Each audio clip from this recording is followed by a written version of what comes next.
pagi Bapak Ibu Saudara sekalian jemaat yang dikasihi oleh Tuhan Yesus Kristus. Sebelum beraktivitas, mari kita bersama berdoa untuk mendengarkan kebenaran firman Allah. Mari berdoa bersama dengan saya. Allah Bapa di sorga, dalam nama Yesus, terima kasih buat hari baru yang Bapa beri. Kami siap untuk beraktivitas, namun sebelumnya kami mau diisi dengan kebenaran firman Tuhan. Memampukan kami untuk melewati setiap pergumulan proses kehidupan. Karena Allah Immanuel bersama dengan kami.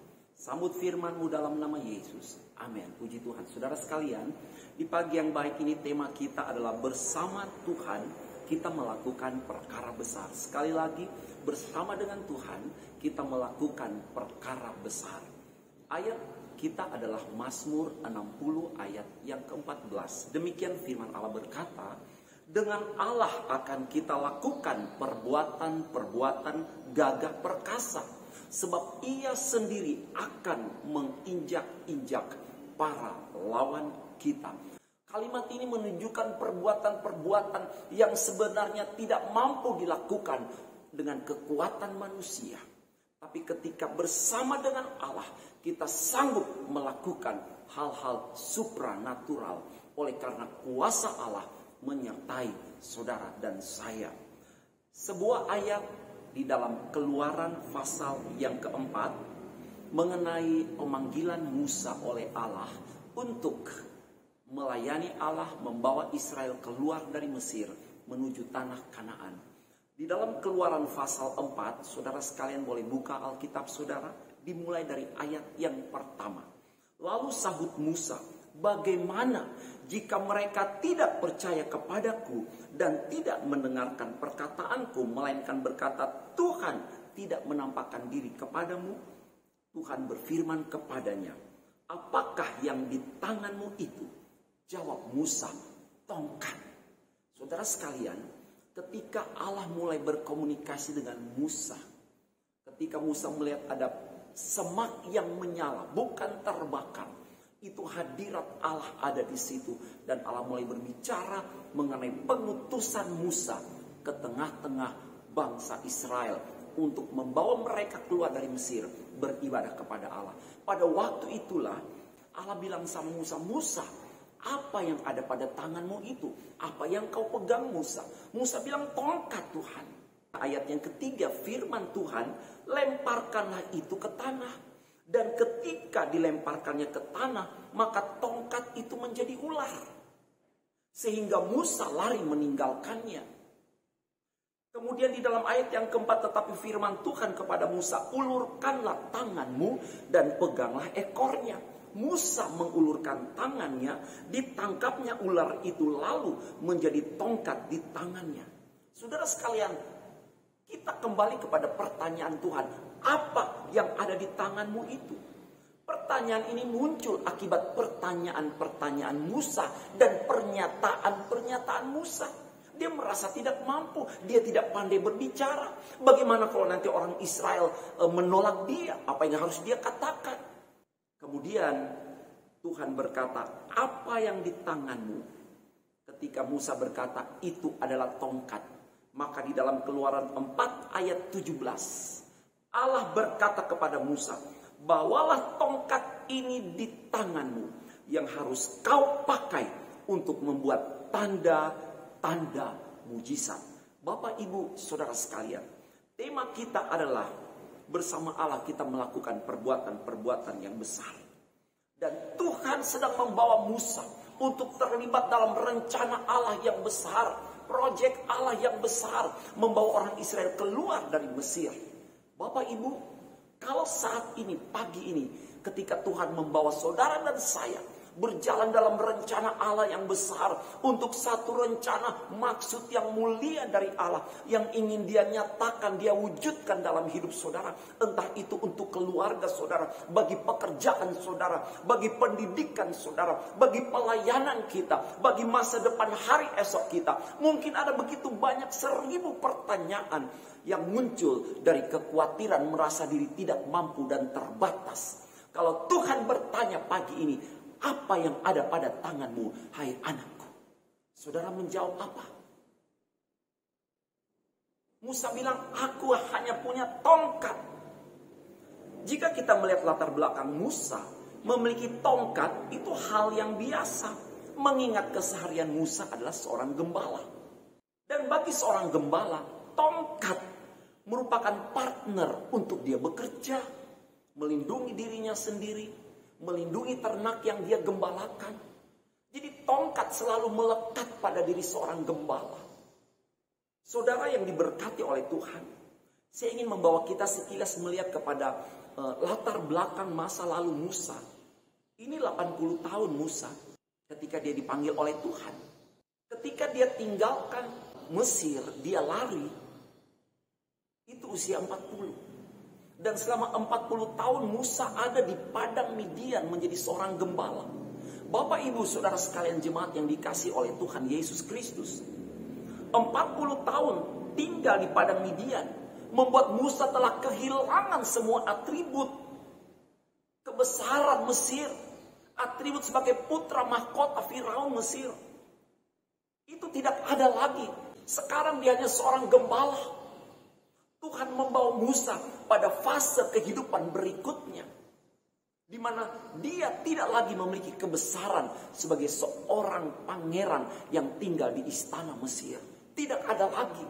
Musa tidak memiliki hal-hal yang dapat dibanggakan. Atribut yang dimiliki Musa saat ini hanya sebuah tongkat kayu biasa. Hanya itu. Tongkat seorang gembala. Satu pekerjaan yang hina di mata orang Mesir. Namun saudara perhatikan. Dengan tongkat inilah, tongkat yang tidak berarti, Tuhan memakainya, menyatakan kebesarannya melalui Musa. Tuhan berpartner dengan Musa. Musa dijadikan partner Allah. Dan Allah mampu menggunakan tongkat yang ada pada tangan Musa untuk menyatakan hal-hal besar yang Tuhan kerjakan, yang Musa kerjakan. Mereka berdua bekerja bersama-sama dengan menggunakan apa yang ada pada Musa, sesederhana apapun. Tidak berarti tongkat itu, tapi Tuhan memakai menyatakan perkara-perkara besar melalui kehidupan Musa. Saudara yang diberkati oleh Tuhan, dengan tongkat yang tidak berarti inilah kemudian Tuhan membawa Musa mengadakan 10 tulah di Mesir. Seperti mengubah air menjadi darah. Membelah laut Teberau ketika orang Israel keluar. Kemudian mengalahkan bangsa Amalek. Ketika Musa berdiri di atas bukit. Mengangkat kedua belah tangannya dengan tongkat pada tangannya. Dan itu mendatangkan kuasa Allah. Kemenangan yang luar biasa bagi orang Israel. Bahkan kemudian dengan tongkat itu juga keluar air dari batu. Dan banyak perbuatan-perbuatan besar lainnya yang Musa kerjakan bersama dengan Allah melalui tongkat yang ada pada tangan Musa. Saudara, dengar baik-baik. Yang penting bukan apa yang ada pada kita. Tetapi yang paling penting, apakah Tuhan ada bersama dengan kita atau tidak. Amin. Banyak orang mengandalkan tabungan deposito, harta, kekayaan, kesehatan, kepintaran, jabatan, kedudukan, koneksi dan sebagainya. Banyak orang mengandalkan hal-hal yang bersifat fana, saudara sekalian. Tetapi saudara perhatikan baik-baik. Ketika pada satu titik tidak ada apapun yang dapat kita andalkan, yang dapat kita gunakan. Tetapi dari yang kecil dan tidak berarti, Tuhan sanggup memakainya untuk memberkati saudara dan saya. Puji Tuhan. Saudara ingat Daud. Apa yang ada pada tangan Daud?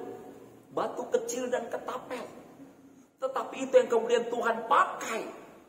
Di dalam 1 Samuel 17 ayat 49. Lalu Daud memasukkan tangannya dalam kantongnya. Diambilnya sebuah batu dari dalamnya. Diumbannya. Maka kenalah dahi orang Filistin itu, Goliat.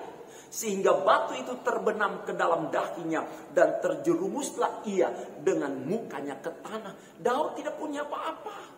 Tapi Tuhan pakai batu kecil dari dasar sungai yang dimiliki oleh Daud. Yang Daud masukkan di dalam kantongnya. Sekali lagi, apapun Tuhan bisa pakai. Hal yang kecil dan tidak berarti, saudara sekalian. Kemudian kita ingat Yusuf. Di dalam Kejadian 39 ayat 5. Sejak ia memberikan kuasa dalam rumahnya dan atas segala miliknya kepada Yusuf, Tuhan memberkati rumah orang Mesir itu karena Yusuf. Sehingga berkat Tuhan ada atas segala miliknya, baik yang di rumah maupun yang di ladang. Saudara sekalian, dengar baik-baik. Kalau Tuhan tanya sama Yusuf, Yusuf, apa yang ada padamu? Yusuf akan menunjukkan kepada Tuhan semua peralatan housekeeping. Karena Yusuf tinggal di rumah Potifar. Dia melayani, membersihkan, mengatur segala sesuatu. Dia menunjukkan peralatan housekeeping. Dan dengan itu Tuhan memberkati Yusuf. Tuhan membawa Yusuf kepada rencana yang besar. Menyelamatkan satu bangsa umat pilihan Allah. Ketika kelaparan terjadi melanda seluruh dunia. Maka Tuhan pakai Yusuf untuk memelihara kehidupan satu bangsa yang besar. Cikal bakal Israel. Umat pilihan Allah. Keturunan Abraham, Ishak dan Yakub. Dimulai dari apa? Apa yang ada pada Yusuf? Bapak ibu saudara sekalian. Kita ingat Gideon.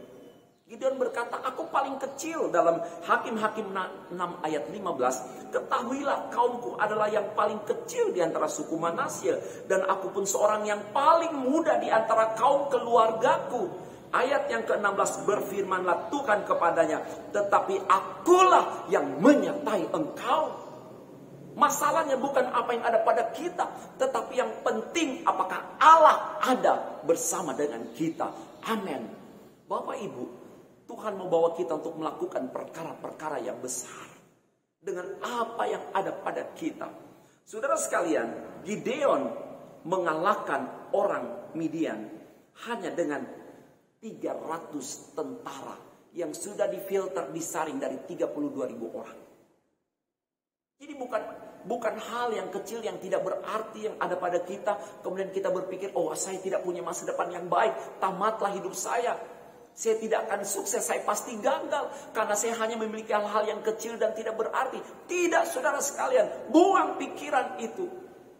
Tuhan mau memberkati saudara. Tuhan mau melibatkan saudara dan saya dalam proyek Allah yang besar. Pekerjaan yang besar. Dia mau menjadikan saudara dan saya sebagai berkat. Dengan memakai apa yang ada pada kita. Walaupun itu sederhana dan kecil. Tapi Tuhan sanggup memberkati. Saudara ingat seorang anak kecil. 5 kepul roti dan 2 ekor ikan. Dimakan oleh ribuan orang. Kalau pagi ini sekali lagi Tuhan tanya. Apa yang ada padamu anakku? Saudara jawab apa? Jangan memandang diri rendah. Saudara jangan memandang dan mencap diri saudara tidak berarti. Tidak berguna. Jika Allah memanggil kita untuk satu tugas, Dia akan pakai kita dengan cara dan kemampuannya. Bukan cara dan kemampuan kita. Dia akan tuntun kita, lengkapi kita. Dia memfasilitasi kita dengan segala kekuatan kerajaan Allah di dalam hidup kita. Bapak Ibu, Tuhan hanya bertanya, apa yang ada di tanganmu? Gunakan apa yang telah Dia berikan kepada kita. Dan kita akan melihat bahwa Dia dapat berbuat hal-hal besar melalui hal-hal kecil yang Dia percayakan saat ini kepada saudara dan saya. Tuhan selalu memulai dari apa adanya. Amin saudara. Amin. Tuhan memulai dari apa adanya. Dia Allah yang maha kuasa. Dia tidak menuntut hal-hal yang sulit yang tidak ada pada kita. Dia bilang, Musa apa yang ada padamu? Musa hanya punya tongkat. Dan Tuhan pakai itu menyatakan perbuatan-perbuatan besar di dalam kehidupan Musa. Saudara sekalian, saat tangan kosong pun Tuhan sanggup melakukan hal besar bagi kita. Saudara, ketika pesta Kana kehabisan anggur. Kalau misalnya ada anggur sedikit, mungkin dari anggur yang sedikit itu bisa dilipat gandakan ya. Seperti minyak janda sarfat yang dituang tidak habis-habisnya, bisa saja. Dari anggur yang tinggal sedikit mungkin dituang oleh Yesus terus mengalir. Tapi tidak, Yesus mengambil air biasa. Dan Dia berkati itu menjadi anggur terlezat yang pernah dicicipi oleh orang di Kana. Bapak ibu saudara yang diberkati oleh Tuhan. Hari ini mari bersyukur untuk keluarga kecilmu. Bersyukur untuk pekerjaanmu yang baru dimulai dari bawah mungkin. Berterima kasih untuk bisnis usaha profesimu yang masih kecil, yang masih minim saat ini. Berterima kasih untuk hasil pendapatan yang dimulai dari sangat kecil. Tuhan sanggup memberkati hidup kita menjadi banyak dan berlimpah-limpah. Tuhan sumber segala sesuatu di dalam hidup saudara dan saya. Bersama Dia, mari lakukan perkara-perkara besar untuk kemuliaan namanya. Tekuni pekerjaan saudara, tekuni pendidikan saudara, tekuni apapun yang Tuhan sedang bawa saudara, percayakan kepada saudara. Walaupun itu nampak kecil dan tidak berarti, tapi yang penting Tuhan ada bersama dengan saudara.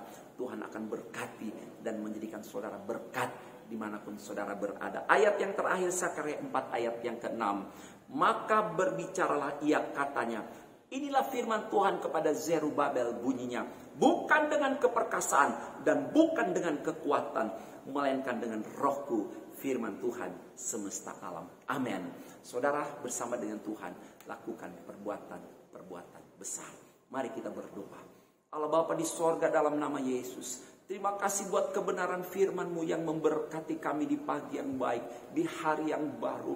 Engkau mengingatkan kami setia dari perkara-perkara yang kecil yang saat ini Tuhan sedang percayakan kepada kami. Ketika kami dipercaya setia dalam perkara-perkara yang kecil, maka Engkau sanggup melipat gandakannya menjadi perkara yang besar, sehingga kami diberkati dan hidup kami menjadi berkat. Hamba berdoa bagi setiap mereka yang sedang berdoa bersama, yang sudah mendengarkan renungan pagi ini. Berkati pekerjaan mereka dalam nama Yesus. Berkati pendidikan mereka dalam nama Yesus. Berkati keluarga mereka dalam nama Yesus. Yang sakit Tuhan jamah sembuh kuat oleh karena anugerah Tuhan. Yang lemah dikuatkan, yang susah dihiburkan, yang dalam keadaan kekurangan Tuhan cukupkan dengan kekayaan yang datang dari Engkau. Yang di dalam ikatan belenggu dosa dibebaskan, dimerdekakan di dalam nama Yesus. Terima kasih, ini hidup kami Tuhan. Kami membawa kepada Engkau. Pakailah kami Tuhan. Selagi ada kesempatan, kami mau melakukan perkara-perkara besar bersama dengan Engkau, sehingga nama-Mu dimuliakan. Banyak orang boleh datang, diselamatkan. Terima kasih. Berkati gembala, staf gembala, hamba-hamba Tuhan, seluruh aktivis pelayan. Berkati dalam nama Yesus. Indonesia, provinsi, bahkan kota di mana kami tinggal diberkati oleh Tuhan. Bapak Presiden, jajaran menteri, begitu juga dengan kepala daerah tingkat 1, tingkat 2, TNI, Polri, seluruh para medis diberkati oleh Tuhan. NKRI ada di dalam belas kasihan kemurahan Allah. Terima kasih. Kami akan kembali beraktivitas dengan penuh ucapan syukur. Di dalam berkat nama Bapa, Anak, dan Roh Kudus. Dalam nama Tuhan Yesus kami sudah berdoa. Haleluya. Amin. Shalom. Selamat pagi. Tuhan berkati.